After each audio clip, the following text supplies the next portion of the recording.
the Egyptians overtaking them, they cried out to the Lord and they said to Moses, "Why did you bring us out of here to die in the wilderness? Weren't there enough graves for us in Egypt? What have you done to us? Why did you make us leave Egypt? Didn't we tell you this would happen while we were still in Egypt? We said, leave us alone. Let us be slaves to the Egyptians. It's better to be a slave in Egypt than a corpse in the wilderness." What incredible. This detour that God led them through ends up seeming to be the demise for the people of Israel. Over the past several weeks on Wednesday mornings, a group of about 12 of us men have been meeting at 545. It's called the 545 Men's Group. And we've been going through a study. It's not exclusive for men. It's for anyone. It's an incredible study. I encourage you to take a look at it. It's called "I Said This, You Heard That." And really the gist of the study is identifying what your temperament is. There's primarily 4 temperaments: sanguine, choleric, melancholy, and phlegmatic. And I discovered a truth about myself, and that is that I'm melancholy. I'm a melancholy, or I'm melancholic, if that's the right word. That's what my temperament. That's not what my personality is. That's what my temperament is. And though there are many strengths about melancholies or of melancholies, did you hear me? There are many strengths of melancholies. Believe it or not, I have a weaknesses, but one in particular, and that is melancholies hate to be interrupted. How many of you hate to be interrupted? All right, we have several melancholies in the room. Melancholies hate to be interrupted. They hate for their routines to be disturbed, and Kim will vouch for that. That said, I hate detours. I hate them. They interrupt routine. They interrupt my order. They interrupt or they shatter expectations, whether driving down the road to a destination spot or having to take a detour in life that shatters expectations, one's dreams, and so on and so forth. But whatever your temperament, none of us want shattered expectations. Whether it's our careers, whether it's worried about our kids because they're not living out the dreams that we have for them. I thought I would be doing X, but instead I'm doing Y. Why though? Why these shattered expectations? What happened? Where did I go wrong? Where did I make the wrong turn?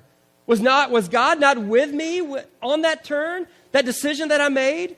Is God with me now? Because now I have the sea in front of me and the army pursuing behind me. Now I have health issues in front of me and debt collectors pursuing me. Now I have a demanding boss that's forcing me to work more and spend less time with my kids while the threat of divorce is pursuing behind me. You getting my drift? We find ourselves between a rock and a hard place. And oftentimes, detours will certainly bring disappointment. They will bring anger. They harness anger and fear and generate anxiety. I know, I've experienced all these different emotions, but when God puts a detour in our lives, listen up now, when God puts a detour in our lives, it's not as if He's playing with us or doesn't care about our dreams. Oftentimes, those dreams that we have are God-driven, or are born of God. But it's not that He doesn't care, but rather He does care. And for many of us, He has those same dreams. But whereas we have the destination in mind, we want to go there, we want to do that, we want to be that, I want to experience that, we have that destination in mind, we often do not know the risks that are ahead of us. We often do not know the risks that present themselves to us on the plan of action that we have adopted. And so God steps in. God does know those risks, and there's another reason why detours happen. So, as He says in verse 17 of Exodus 13, if the people are faced with a battle, they might change their minds and return to Egypt. That wouldn't be good. So I need to put this detour in place so they don't go that way and they go to the right, even though it's a long way around. Your expectations, your dreams may not be happening. Listen to this. They may not be happening. And things down the road may not turn out the way you expected, but that does not mean that your life is spinning out of control. It just means that you're not in control.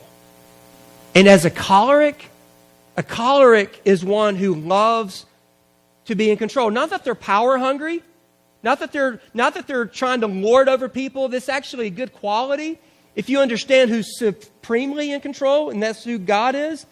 But cholerics are those who like to, if they're given a task, they want to be in charge of it from the beginning to the very end. And that's a great leadership quality. I'm not knocking you cholerics out there, but that it can also turn out to be a weakness as a choleric as well.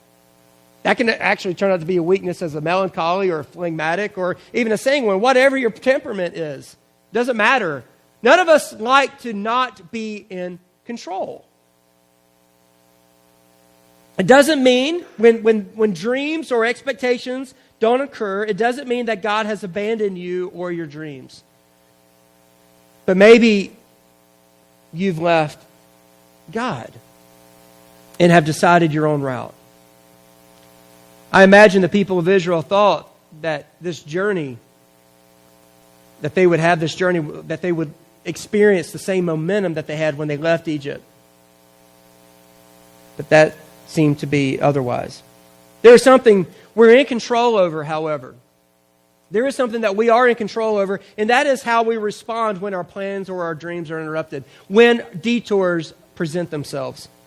We're in control over how we deal with our detours. So, you think about the people of Israel, they're bickering, they're complaining, they're blaming Moses with everything. They just don't get it, they don't understand. They're just kind of living one moment from the next. What would have happened if Moses heard the complaints and said, you know what, you're right. This detour stinks. Let's go back. What would happen to you right now? The detour that has been presented in your life, whatever that detour is, what would happen right now to your life if you said, you know what, I'm done with this. I quit. You're going to get to the end of your life and you're going to be thinking, what if though? What if I didn't quit? What if I didn't throw in the towel, but I remained steadfast and just trusted in God and didn't understand all the mysteries and didn't like the darkness and it was scary and all of this, but I'm not going to give up. It's shown me that I'm not in control, but it's also shown me that I know who is. And so God, I'm just going to let you take over. I'm going to let you have the will. And it's interesting that when you see this discourse or this dialogue between the people of Israel and with Moses, how much Moses has grown up from the first time we saw him back in Exodus chapter 3. Do you recall when one of the foremen of Israel went up to Moses and said, "What have you done to us?" This was early on. And then Moses, after hearing that complaint, goes and turns to God and said, "God, what have you done to us? They're wanting to kill me." But now the people, not just one person, but a multitude of people are now complaining to Moses. And Moses, he doesn't turn and complain to God. Instead, he says, "Stand still and watch God." At the start of it all, when we first saw Moses in Exodus 3, it was as if God couldn't get Moses in front of Pharaoh because Moses was too afraid. He was too afraid of Pharaoh. He was too afraid of his incapabilities, of being able not to speak clearly. But then as you read throughout Exodus, and the more that Moses trusts God and the more that he interacts with Pharaoh, it's as if Moses couldn't get enough face time with Moses. I mean, everywhere Pharaoh turned, there was Moses waiting down the hallway, waiting for Pharaoh to come out of one of his conference rooms because another plague was coming. Can you imagine Pharaoh with his cronies thinking, "Oh God, here he is again." But that's the way Moses grew up in the Lord. His faith grew up in the Lord. But he set himself in God's path. He saw God's work. He saw God's power. He remembered God's promise for his own life. And there was no going back for Moses. There was no turning to go back to Egypt for Moses. You know, the people's desperate predicament wasn't due to God abandoning them. It was due to God leading them. Exodus 13, verses 21 and 22, then the Lord went ahead of them and guided them during the day with a pillar of cloud, and He provided light at night with a pillar of fire. This allowed them to travel by day or by night